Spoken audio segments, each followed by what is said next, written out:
ما تكسرش المرأة، ما تجيبش مناخيرها الأرض. ليه؟ لأنها إنما في حمايتك وفي رعايتك. وقد أوصى الله عز وجل الأزواج فقال وعاشرهن بالمعروف. مش عارف تعاشر بالمعروف، بنرتكب أخف الضررين في المسألة.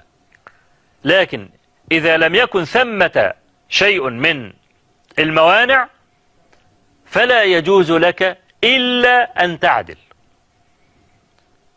والعدل إنما يكون في الهبة المطلقة. والمسألة دي يعني مسألة لها تفصيلات أنا لا أريد أن أخوض فيها، إنما أذكر مثلا حتى إذا لم يكن للرجل إلا امرأة فليتق الله عز وجل فيها، فإنه إذا ظلمها وجار عليها يحاسب عليها يوم القيامة. في حديث عبد الله بن زمعة رضي الله عنه قال رسول الله صلى الله عليه وسلم متعجبا يجلد أحدكم امرأته جلد العبد ثم يأتيها آخر النهار. إزاي؟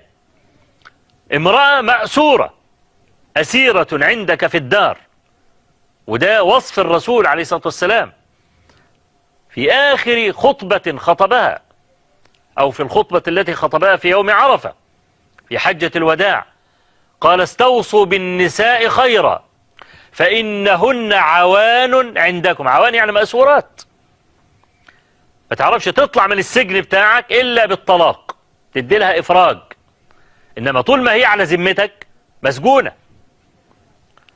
فكن رجلا كريما، مش تجيب السجان المسجون تكتفه وتضربه وتقول له لو راجل رد عليا. طب ما انت مكتفه،